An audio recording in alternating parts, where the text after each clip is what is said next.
All right, what are ways to model knowledge of comparing and contrasting linear and nonlinear functions?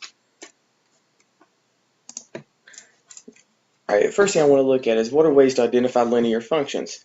Well, I know when I look at this problem, I know this is basically saying the same thing as y. So f of x, that's the function notation. So I'm saying y equals, well, in this case, what I have to do, I've got to distribute to get my function in slope-intercept form. So I want to say, hey, 5 times x, which is going to give me 5x, and then 5 times negative 2, and that's going to give me 10. So when I do that now, I can say either y or I can use the f of x. When I do this, it puts it in a slope-intercept form. Keep in mind, this is still my slope, and the negative 10, that's going to be my y-intercept. Or as you might look, your slope is going to be represented with m. Your y-intercept is always represented with b. Anytime that you see this in slope-intercept form, then it's going to be a linear function. So I could take this same thing and I could graph it. And when I graph it, and I'm going to show you how to graph it coming up in the next segment, of actually how to graph something in slope-intercept form. But I know if it's in slope-intercept form, it is linear. Alright, so the same thing here. What I would like you to do though is take a second, work this, just kind of get practice combining like terms, and then to determine is this linear or is it non-linear. Alright, as I did that, let me go back and change colors. Alright, I can say f of x equals, well, 4x minus 3x, that's going to give me just x plus 3. Again, when I do this, it gives to me in slope-intercept form. So from there, I can actually say, okay, this is going to be linear, as it is in slope-intercept form. Now here in a second, you're going to see a something that is a little bit different. It appears like it's in slope-intercept form, but as you look at this, what are ways to identify linear functions? Guys, as I look at, there's one thing that's different. Again, I can say f of x or I could say y. So I'll say f function of x here equals. When I do this, when I say x squared, when there's an exponent over the variable, as that means it's going to be non-linear. So as I can't do that and it be linear. So in this case, f of x equals x squared, it's going to be non-linear. Remember, if the exponent is over the variable. Now, for example, if I had, and I'm going to use y in this case, y equals 3x plus 2 squared. Well, here it really doesn't matter, because I can say this is the same thing as y equals 3x plus 4, and it's going to be linear. So when I look at it, I've got to know if the exponent is over the variable, over the x, it is going to be non-linear.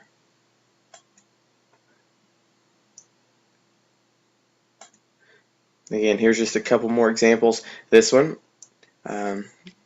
non-linear. There's going to be an exponent over the variable.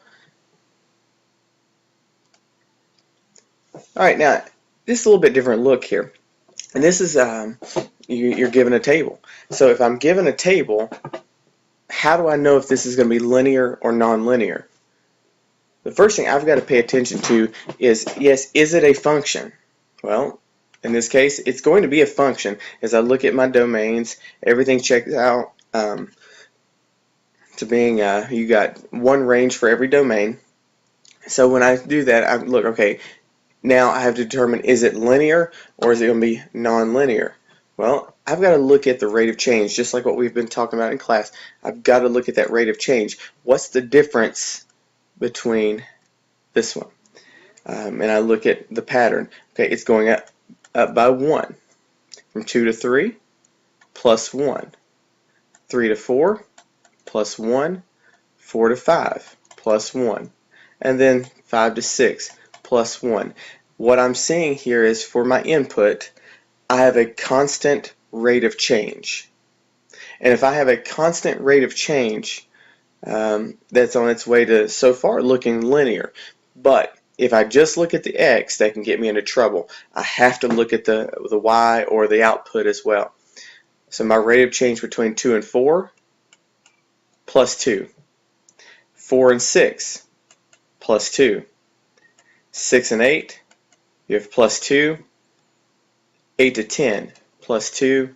And then 10 to 12, plus 2. So in this case, I look at my input.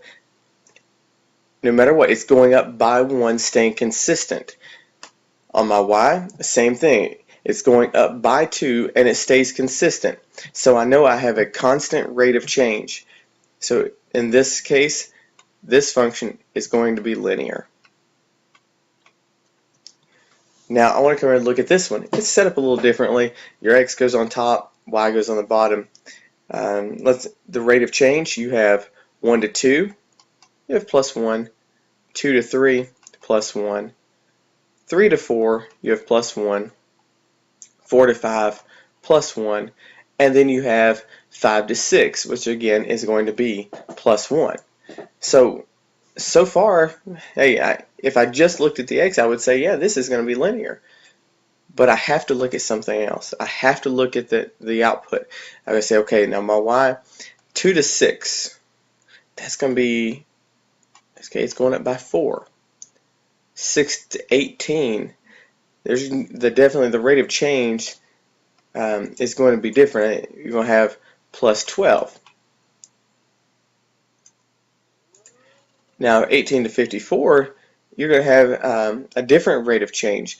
The pattern here, it is a little bit different. You multiply, as I see the pattern, 2 times 3 is 6, 6 times 3 is 18, 18 times 54, you have 162. So as you go through here, your rate of change is not consistent. So in this case, this one, you have nonlinear. The rate of change is not constant.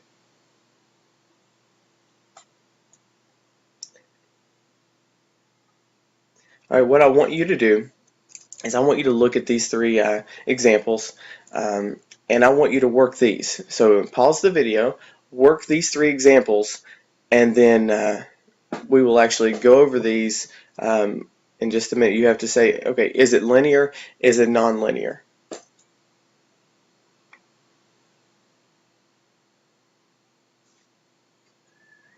All right, as you look at the first one, and you work this out, you're going to get y equals negative 4x plus 8. Slope-intercept form.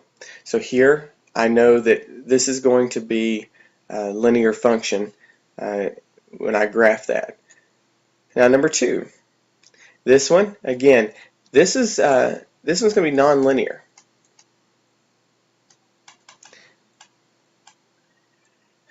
As you graph this, and I'm going to show you how to do it on a calculator because I just want you to see what it looks like. You will actually get a cool. I think it's a pretty cool design, but as this is not, it's not in slope-intercept form. In this case, this one is nonlinear. Now, when I look at these, on number 3, check my rate of change. You have plus 1, plus 1, plus 1, and plus 1. So for my input, constant rate of change. Now look at my output, negative 2 to 1. You have plus 3. 1 to 4, plus 3. 4 to 7, plus 3. And 7 to 10 is plus 3 again. And in this case, both have a constant rate of change. So this one's going to be a linear function once it's graphed. And so here, the next thing I would love for you to do is in your workbook, it's 13-4, And then I just want you to do number 1 and 2, and that's it. And then come and check it with me.